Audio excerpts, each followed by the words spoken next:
It's just after 9:30 at night. Dorothy Jane Scott walks out of the hospital and into the parking lot.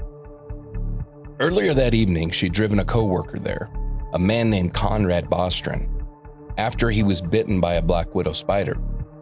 Inside, Conrad and another coworker, Pam Hurd, are still waiting in line at the pharmacy.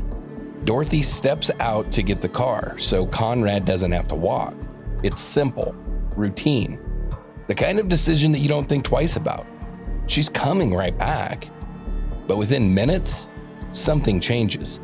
Pam Hurd looks up and sees a car speeding through the parking lot.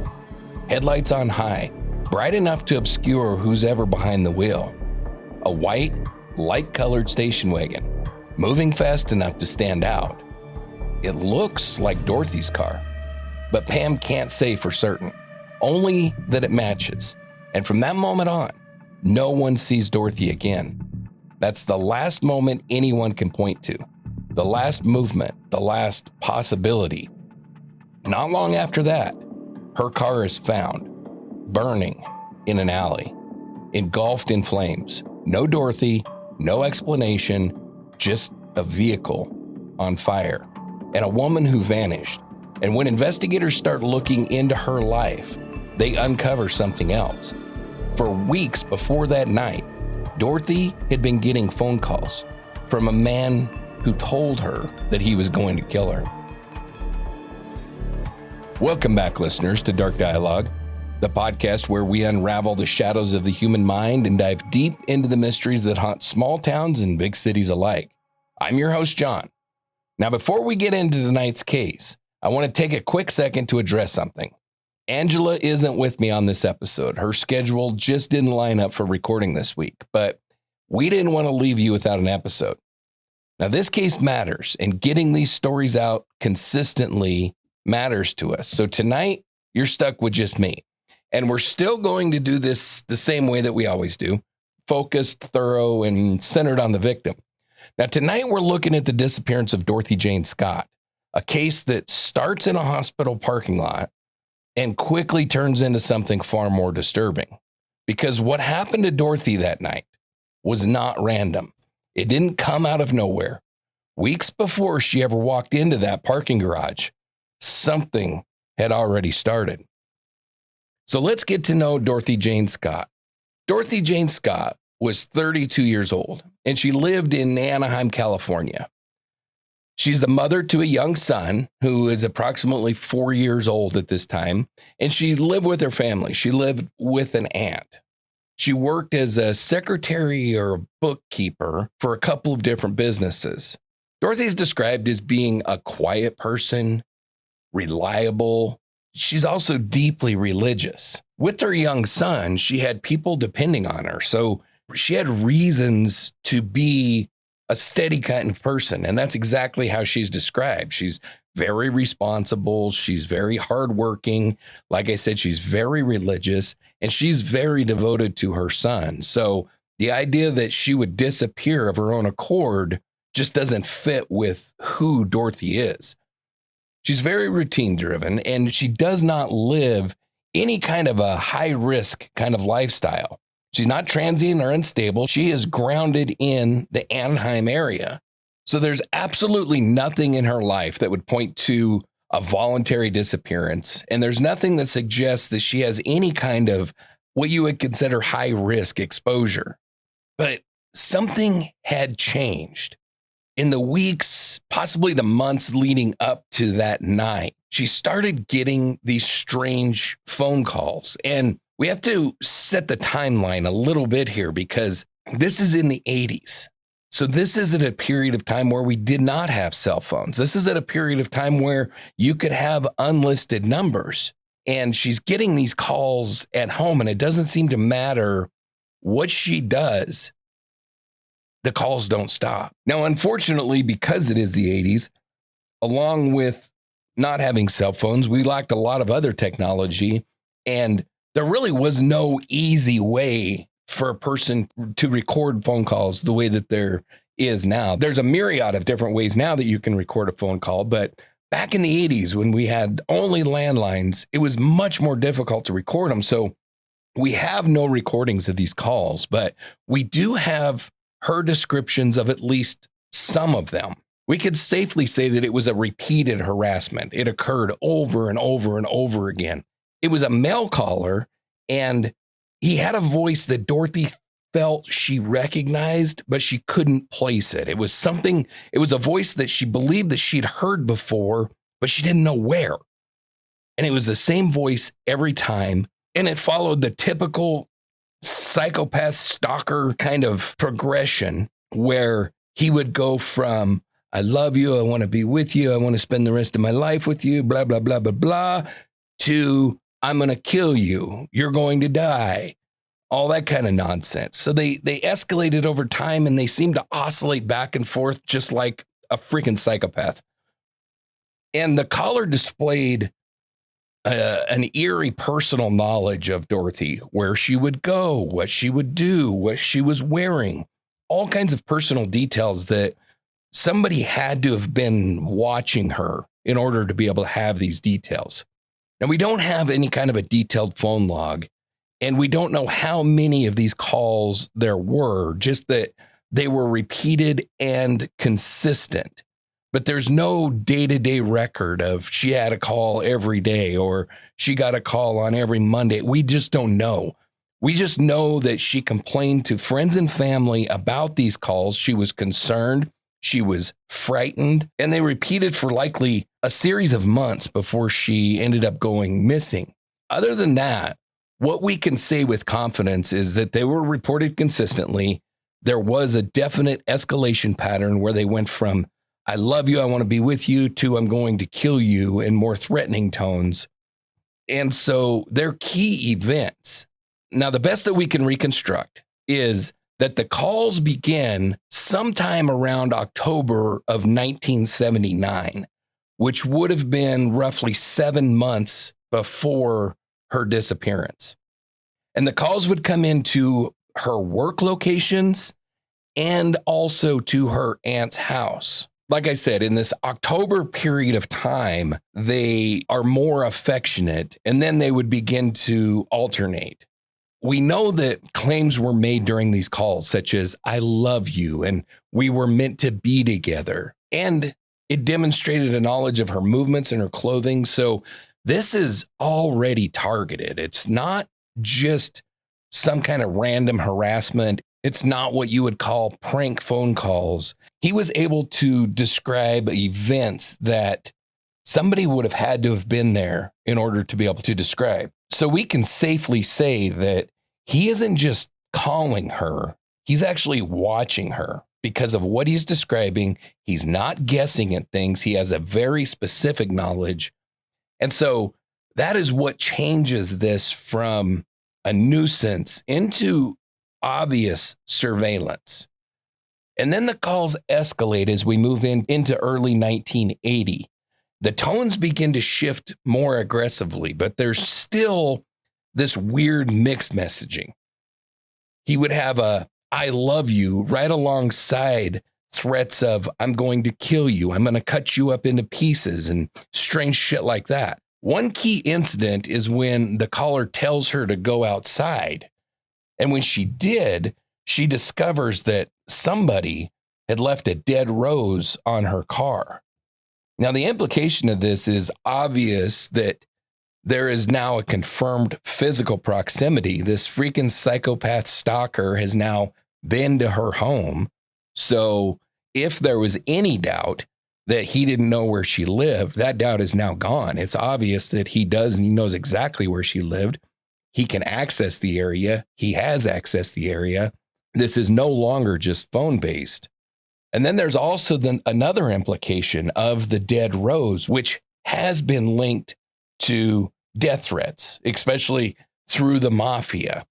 There are several stories of somebody receiving a dead rose as an indication that they are going to die. So the fact that the dead rose is left can also be taken as a direct threat on her life. Now, Dorothy's reaction to this is she tells her mother that the voice sounds familiar, but she cannot identify it. Obviously, the poor woman is scared to death. She's afraid for her life. She's afraid for her son's life. She begins taking karate classes and discussing purchasing a handgun. Now, from the Dead Rose event, we know that the shift is now changed from he's making contact with her to he's actually present there. And he wants her to know that he can reach her at any time that he wants to. And then the calls enter phase 3, which is the final escalation. And this occurs just weeks before the disappearance. The calls become very aggressively and explicitly life-threatening. There's no confirmed frequency of this time, so I can't possibly guess. I have no idea how frequent the calls were coming in. But what we do know is one direct quote that he said, which was, "When I get you alone, I will cut you up into bits so no one will ever find you." So it's not just vague anymore. It's very specific. It's no longer an obsession. This is his intent being communicated to her. And so that's where this changes how we look at that night, because when Dorothy walks out into that parking lot, this is not the first sign that something's wrong. She's already been living with this for months. Now, as I said earlier, Dorothy works as a secretary and a bookkeeper for 2 connected businesses, Swinger's Psych Shop and Custom John's Head Shop, both in Anaheim. And they sold psychedelic items and head shop merchandise, those cheesy freaking velvet pictures that were so popular back in the 80s and lava lamps and, stuff like that. But Dorothy was in the back office only. She very rarely interacted with customers. So she was not part of the public-facing environment. She's working there, but not really part of that scene. So this is really a job and family connection. It is not her lifestyle. Dorothy was described as a hippie, but she was also described as deeply religious. So really no drug or alcohol ties to Dorothy whatsoever. Now, like I said, she lived with her aunt and she had a 4-year-old son who she had custody of and was living with her. Her parents lived very nearby in Anaheim as well. And one thing about Dorothy that I do think is important is pretty much everything in her life that I was able to map happens in roughly a 5-mile radius. So she really had a very small radius of activity. She very rarely left that roughly 5-mile radius. And everything in this entire story happens in about a 12-mile radius. So all of this is happening very close. You can almost say she never really left her neighborhood in Anaheim. And when I say never, I mean as a general rule. She didn't go 15 miles away to do shopping and stuff like that. I mean, I'm sure she traveled throughout the Anaheim area, but her day-to-day movements really remained restricted to roughly that 4 or 5 mile radius. Now, her father is connected to the businesses in some way, and I wasn't able to clarify exactly how. It seems like he was possibly a part owner in the businesses, and he also did the maintenance work for the businesses. So that is both Swinger's Psych Shop and Custom John's Head Shop. Now, it's a pretty tight family loop, and Dorothy maintains a very predictable routine. She goes to work, she goes home, and she spends time with her family. And that's pretty much it. Her world is pretty well contained. She's not somebody who's moving around socially, and she's not exposed to a wide network of people. So it really narrows the potential exposure that she would have to this friggin' psycho. Now, like I said, we do know that the calls came both to her workplaces and to her residence. The caller seemed to know her work schedule.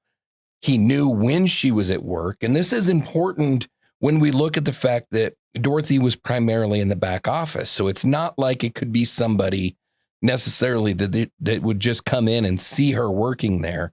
They had to have been surveilling her. They had to know at least what her vehicle looked like so that they could determine that she was at work. So I think that we can definitely infer that The caller has a familiarity with her routine, with her environment, and the workplace is the primary contact point. So whoever did this knows where she works and knows when she's going to be there. It's very targeted and it's obviously not random. So all of this leads into May 28th, 1980.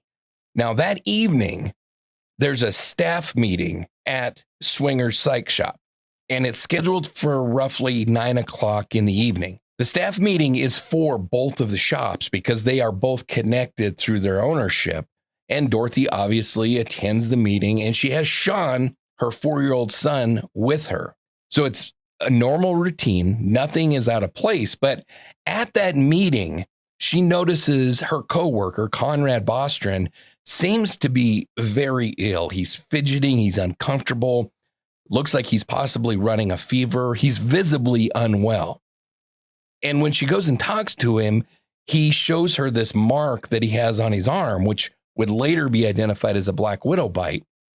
Dorothy, being the loving, caring, supporting person that she was, decides that Conrad needs to go to the hospital because while she may not know that this is a black widow bite, she definitely can tell that Conrad is sick. So she gets her friend, Pam Head, who also works at the business, to go with her to take Conrad to the hospital. So they leave the meeting together. It's just coworkers helping out coworkers. There's absolutely nothing that would indicate that there was any sort of romantic involvement between Conrad and Dorothy or Conrad and Pam Head for that matter. And there's no indication of any kind of danger. It's just a practical decision. Conrad is obviously ill and Dorothy wants to make sure that he gets taken care of. Now, on the way to UCI Medical Center, Dorothy stops by her parents' house to drop Sean off so that he doesn't have to go to the hospital with her. Her parents are going to watch Sean while she goes and takes care of her friend and coworker. And at that time, her mother convinces her to change her scarf, which is going to become very important later.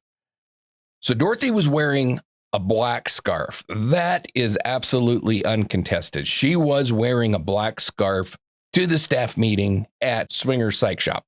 Now, what is reported differently is she either, and this is the most common description, and this is what I believe, is she changed from the black scarf to a warmer red scarf. Other places will report this as a white scarf. She changed from a black scarf to a white scarf. It doesn't really matter what the color was, but it is just conflicting reports. But by far the most common is she put on a red scarf. Now that red scarf is going to become important and we'll get to it. But the important part right now is there's a documented change in her clothing just before she goes to the hospital. And it's one of the last known details before she disappears. So from there, they continue to UC Irvine Medical Center, and that's where the timeline really starts to tighten. So they arrive at UC Irvine Medical Center. And again, this is all very close. UC Irvine is within that 4 to 5 mile radius that I talked about earlier. So very close. It didn't take them very long. And they arrived there in the late evening, sometime roughly just before 10 p.m. Conrad is triaged and he's taken into the back, just like we all know what happens when you go to the emergency department. They take him into the back. They start treating him for his black widow bite. And Pam and Dorothy are left out in the waiting room, just waiting for Conrad to finish up. So at this point, they're just waiting.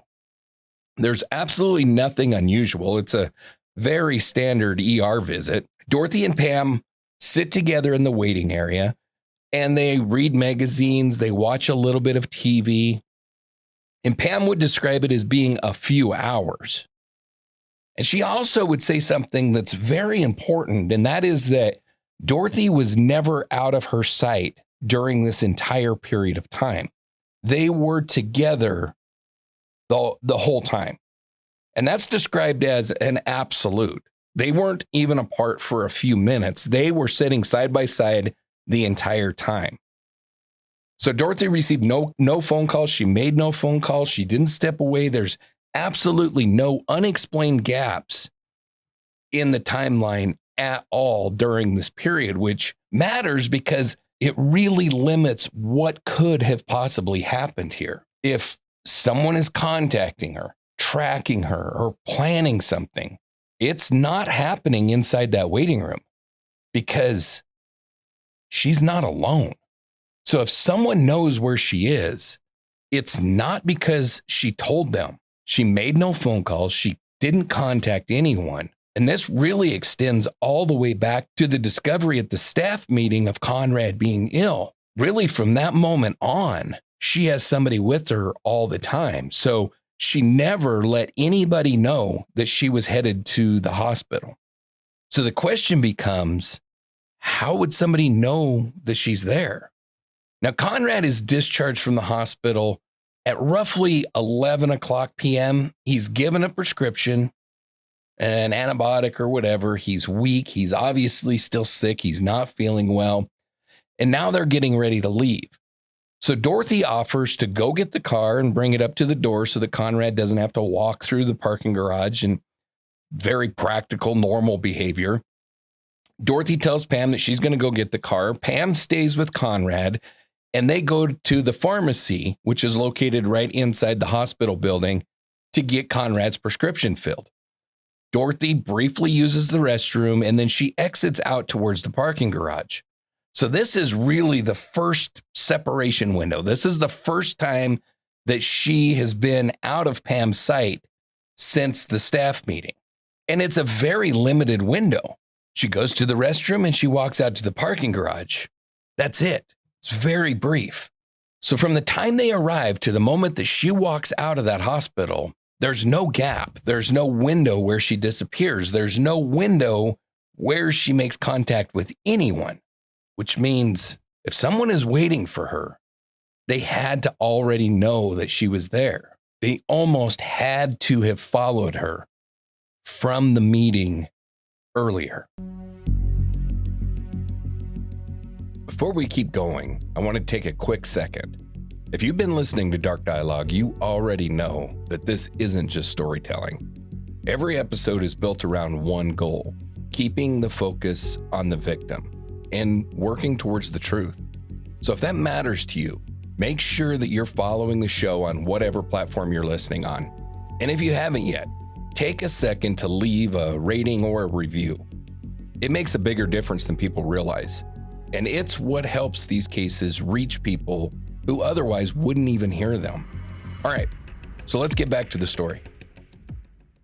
So Pam and Conrad go to the pharmacy. They stand in line. They get Conrad's prescription, and then they go to the entrance of the hospital, and Dorothy's not there.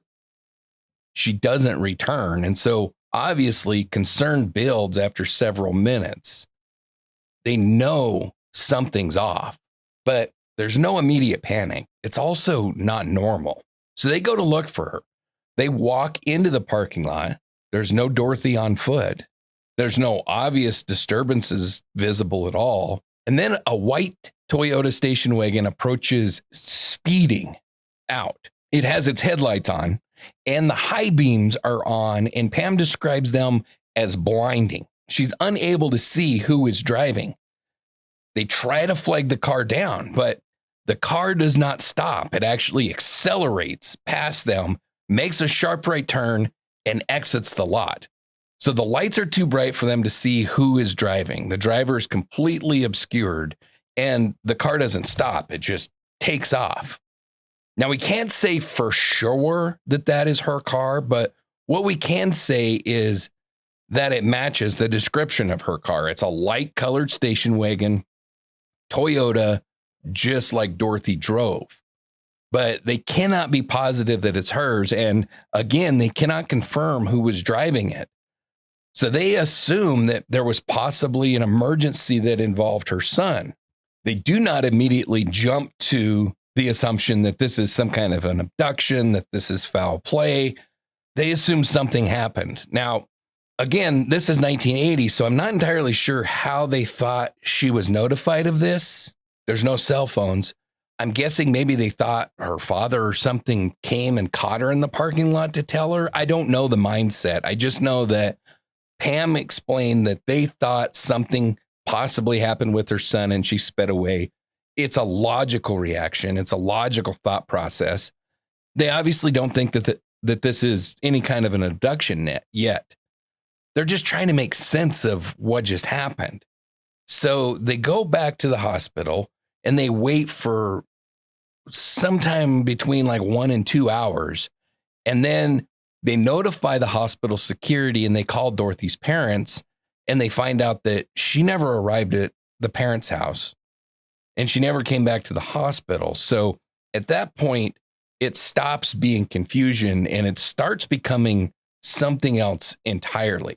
Now, at her parking space where the car was located, they find an empty Marlboro cigarette pack and a small box of tissues, Kleenexes.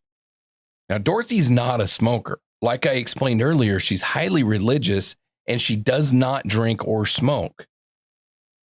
I couldn't find any public record of any sort of testing that was done on these evidence items, whether there was fingerprints taken or any kind of evidence processing, but we can say with almost 100% certainty that those cigarettes were not hers, which raises a possibility, obviously, of another person being present, but we don't know who they belong to. They're also located in a parking garage, so it could be relevant to this crime, and it could be completely unrelated. We just don't know. There's no reports of any kind of blood found. There's no signs of a struggle other than those dropped belongings. And there's no witness reports of any kind of disturbance. So there's nothing that really shows a fight other than a couple of dropped items. So here's what we actually have. We have a very short window with no confirmed struggle, a car that speeds out of the parking lot at high speed with an unknown driver, and very minimal physical traces. And that's it. That's all we know, at least about what happened inside that parking garage. So all of this is occurring roughly 11 o'clock, probably by the time investigators arrive on scene and all of that kind of stuff, we're into midnight. And so we're into the early morning hours now of May 29th. And roughly 4:30 to 5 o'clock that morning in Santa Ana, in an alley in the 800 block of South Townsend, which is roughly like 5 miles or so from the hospital, there's a report of smoke and fire in that alley. And when responders get there, they find Dorothy's white 1973 Toyota station wagon, and it is actively burning.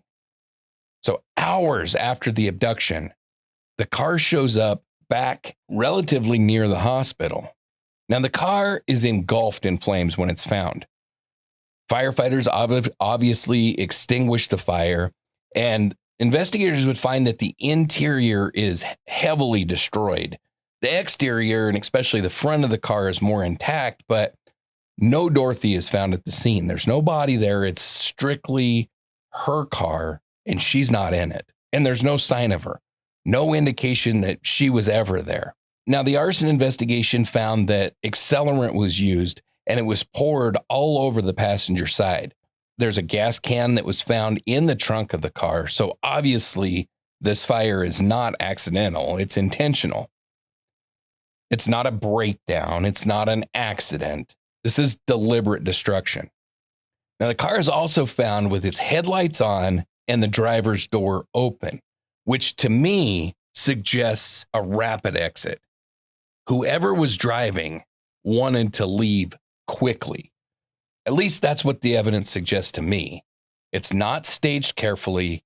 It's not controlled. This is rapid. What's not at the fire scene, again, is no body, no blood, no confirmed biological evidence, and there's no record of any kind of usable prints or anything forensically recovered from the fire scene. So again, There's nothing that tells us what actually happened. The car tells us what someone did after the fact, but not what they did with Dorothy. Now, the initial handling of the case was handled by the Santa Ana Police Department, and it's unclear the status of the vehicle. It's unclear what happened to it. It's unclear if there's any sort of testing that has occurred on it. And I mean after the fact. So between 1980 and 2026, it's unclear whether the vehicle is still in police custody and has been subjected to any kind of modern retesting, or if it was destroyed. I just couldn't find that information. So in theory, at least, the car could still have some answers if it still exists in police custody and could still be tested. There is a possibility there, but I don't know the condition of that car.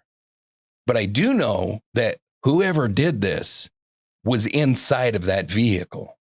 But now, obviously, after the fire, this case changes. It's not just a disappearance. It's obviously a controlled removal that's followed by arson to cover up evidence.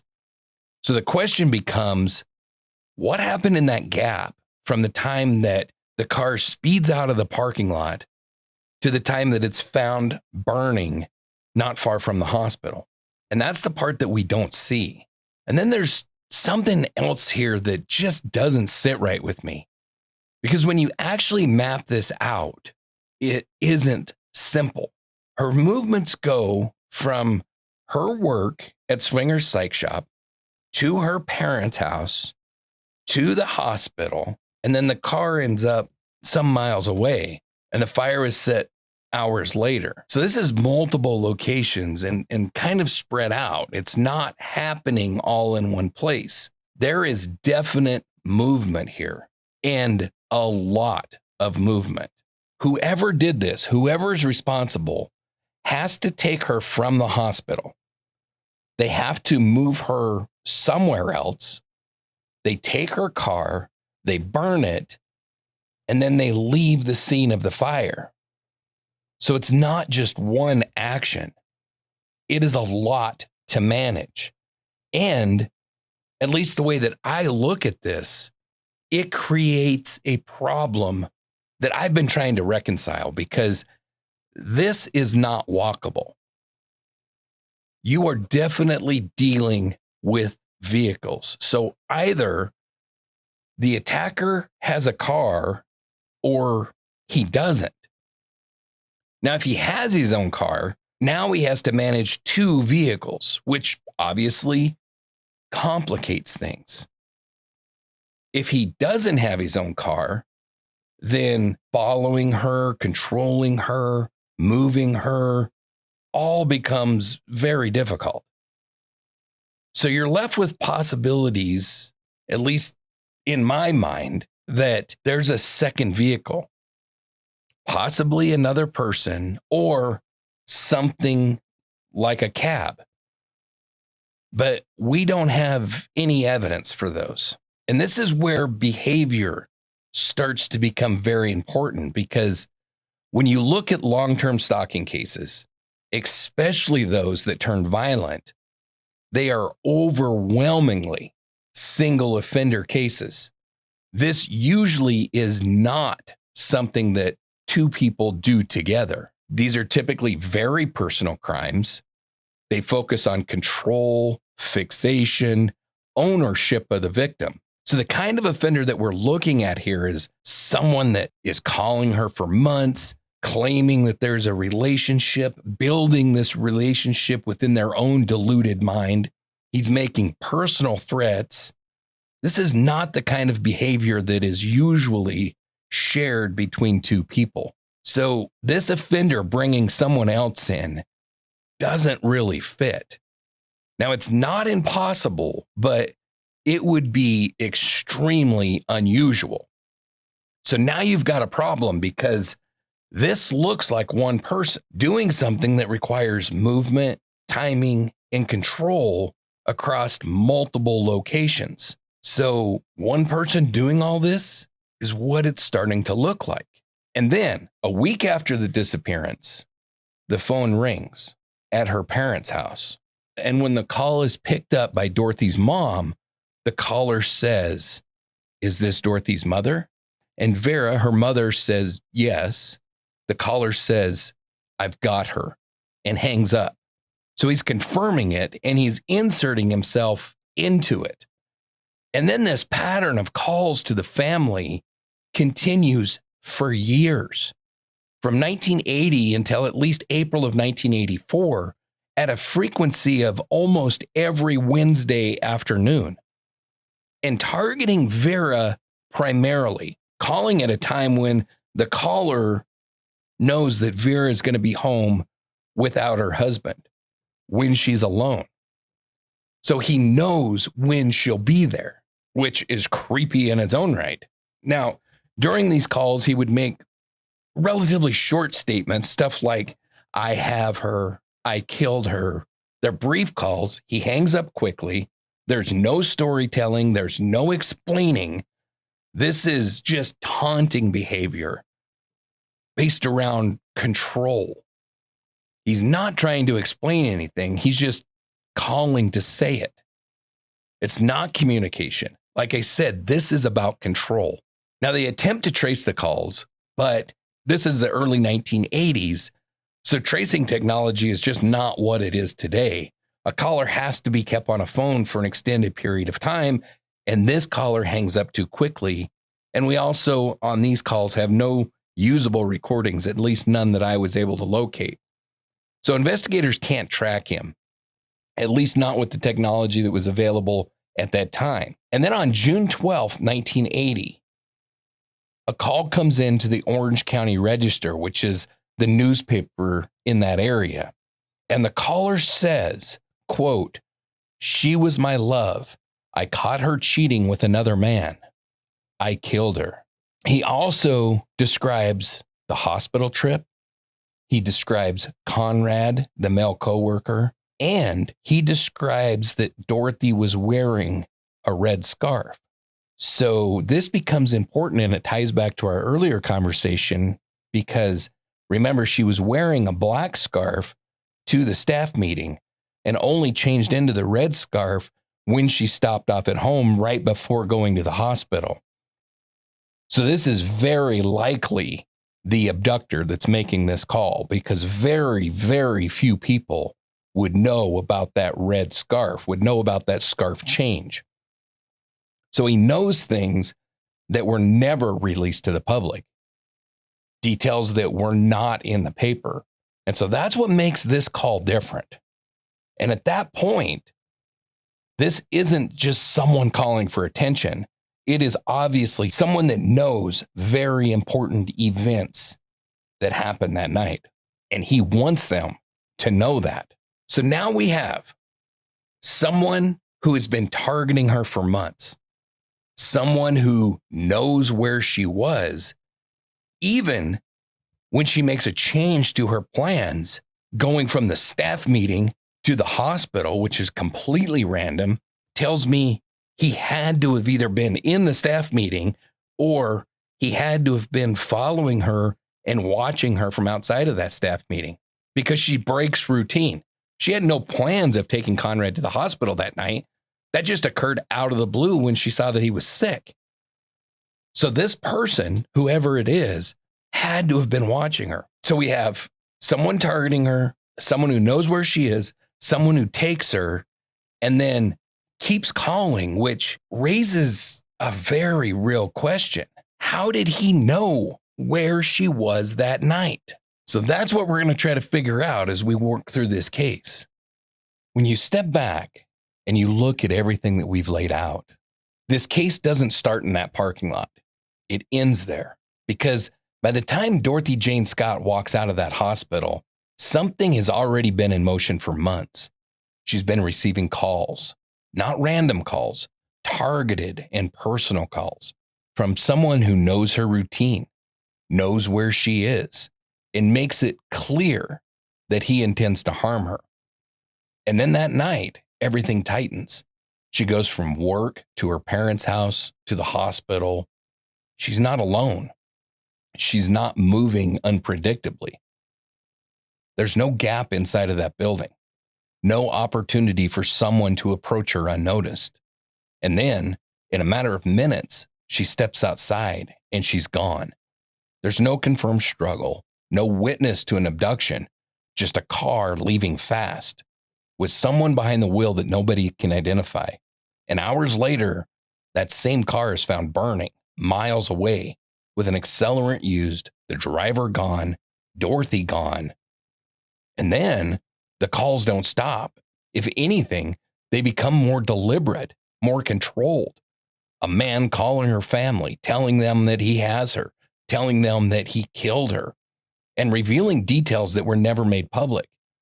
So what we're left with is this: a victim who was targeted, a timeline with almost no room for error, an abduction that leaves almost no trace, and an offender who inserts himself into the aftermath again and again without ever being identified. And the question that sits underneath all of it, the one that drives this entire case, is still the same. How did he know where she was that night?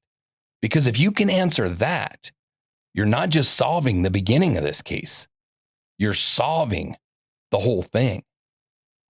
This is Heavy Heart by the J.J. Hawk Band. And this is Dorothy Jane Scott.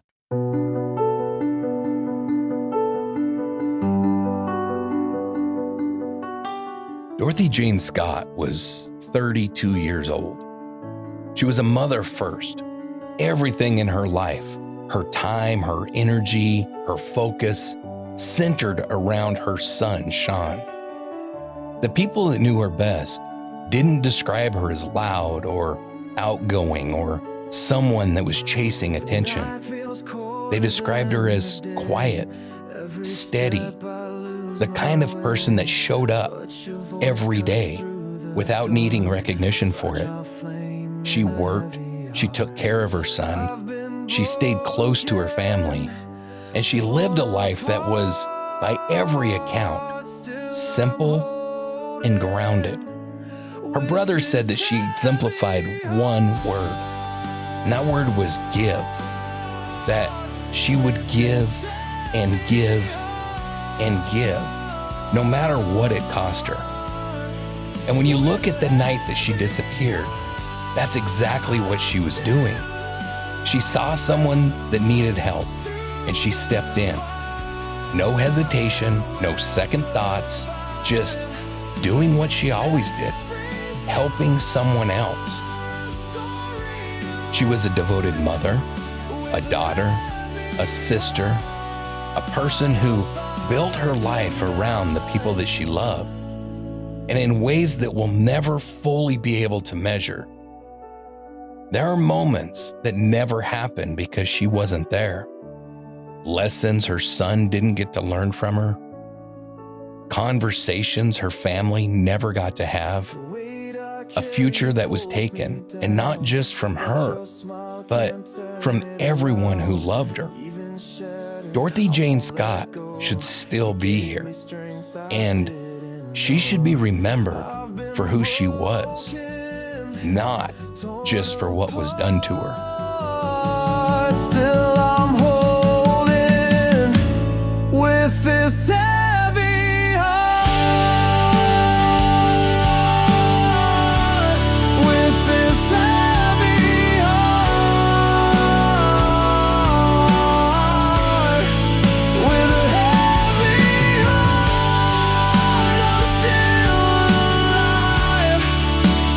Through the fire, I will survive. Every scar, a story to write. With a heavy heart, I'll fight tonight. No chain can hold me, no storm can break. This heavy heart will never fade.